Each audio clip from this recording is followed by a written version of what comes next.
자, 첫 번째는 아파트의 용적률을 체크해야 합니다.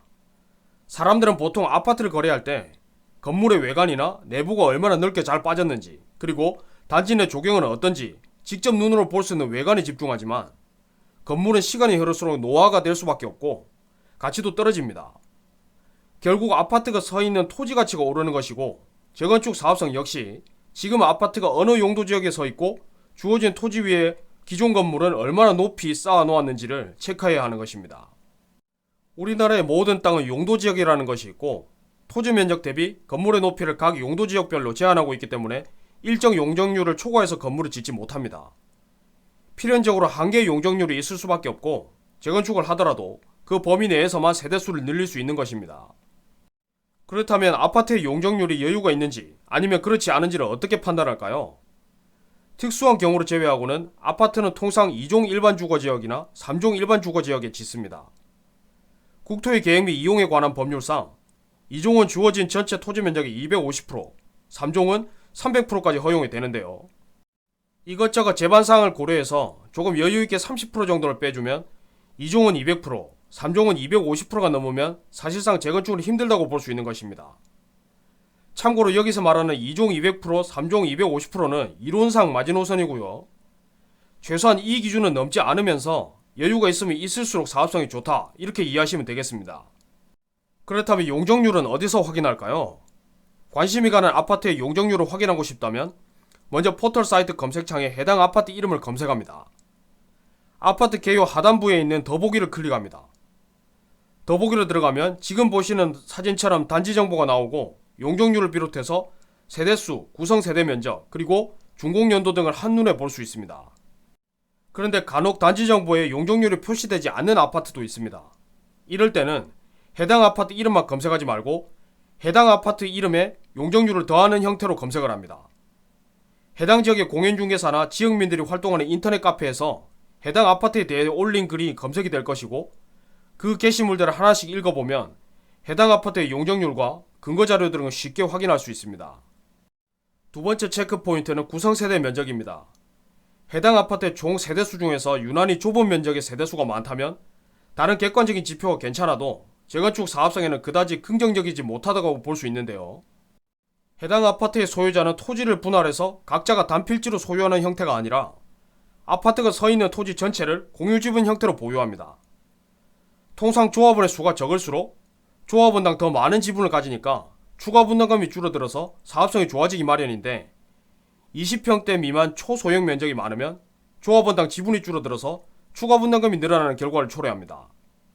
물론 절대적인 기준은 아니지만 20평 미만 초소형 면적 세대수가 전체 세대수의 40%를 넘으면 재건축이 쉽지 않겠다고 생각하는 것이 좋은데요. 그런데 이 경우는 주변 상황에 따라서 얼마든지 개선될 여지가 있습니다. 예를 들어서 기존에 없던 전철 노선이 신설돼서 서울 접근성이 획기적으로 좋아진다거나, 주변 낙후된 주택가가 정비사업으로 생활 여건이 좋아지면 해당 아파트도 덩달아 땅값이 상승합니다. 비록 주어진 토지 지분은 변화가 없지만 땅값이 상승하면 추가 분담금이 줄어드는 여지가 있습니다. 쉽게 말해서 내 지분은 5평으로 변화가 없지만 평당 5천만 원이었던 것과 1억 원이 되는 것은 차이가 있다고 이해하시면 되겠죠. 그렇다면 구성세대 면적과 해당 세대수는 어떻게 확인할 수 있을까요? 아파트 단지 정보 바로 아래에 보면 단지 내 면적별 정보를 볼 수 있습니다. 각 면적을 클릭하면 해당 면적의 스펙이 나오는데 중간점에 해당 면적 세대수가 나와 있습니다. 제가 예시로 든 아파트는 91제곱미터는 전체 340세대 중에서 130세대나 되는 반면에 94제곱미터는 불과 5세대밖에 되지 않습니다. 만약에 관심이 가는 아파트의 구성 세대 중에서 초소형 면적이 있기는 하지만 해당 면적 세대수가 극히 적은 경우라면 크게 신경 쓰지 않아도 된다, 이렇게 이해하시면 되겠습니다. 세 번째 체크 포인트는 용도지역입니다. 앞서 제가 일반 아파트는 2종 일반 주거지역이나 3종 일반 주거지역에 짓는다고 했습니다. 그런데 간혹 과거에 무질서하고 낙후된 모습에서 새로운 환경으로 변화하면서 이론상 아파트가 들어오기 힘든 용도지역에 아파트가 세워져 있는 경우를 종종 볼 수 있습니다.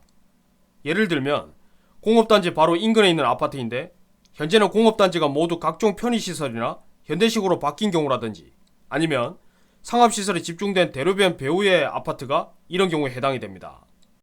그렇다면 지금 예시를 보시죠. 서울특별시 구로구에 있는 한 아파트인데요. 1987년에 준공한 아파트로 이미 재건축이 연한 30년이 지났고 실제로 재건축 논의가 있는 아파트입니다. 그런데 단지 정보를 보면 용적률이 217%입니다. 만약 이 아파트가 서 있는 토지의 용도 지역이 일반적인 경우처럼 2종이나 3종이었다면 큰 사업성을 기대하기 힘들었을 것이고 아마 지금도 재건축에 대한 논의를 하지 않고 있을 것입니다. 그런데 용도 지역을 보면 이야기가 달라집니다.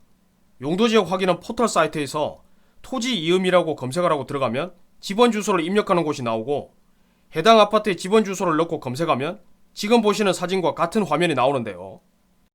해당 토지의 용도 지역은 국토계획 및 이용에 관한 법률에 따른 지역 지구 등 코너에서 확인할 수 있는데 이 아파트의 용도 지역은 어떤가요? 일반 주거 지역이 아니라 준공업 지역이죠. 준공업 지역은 3종 일반 주거 지역에 비해서 100%의 용적률이 더 허용되고 그만큼 건물을 더 높이 더 많이 지을 수 있습니다. 용적률이 비록 217%라고 해도 일반 주거 지역이었다면 사업성을 장담하기 힘들었겠지만 준공업 지역이기 때문에 사업성을 보장할 수 있는 것입니다. 이론상 100%의 용적률이 더 허용되니까 이 아파트의 용적률은 적어도 50% 정도는 더 여유있게 생각해도 되고 실질적으로 3종 일반 주거 지역에 있었다고 생각해보면 이 아파트의 용적률은 대략 100%대 중반 정도 수준인 것과 다름이 없습니다.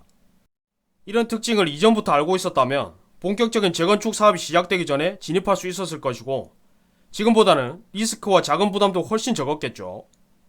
실제 재건축 사업이 진행 중인 아파트는 사업성이 확실하다는 장점은 있지만 그만큼 비싸고 고려해야 할 것도 많습니다.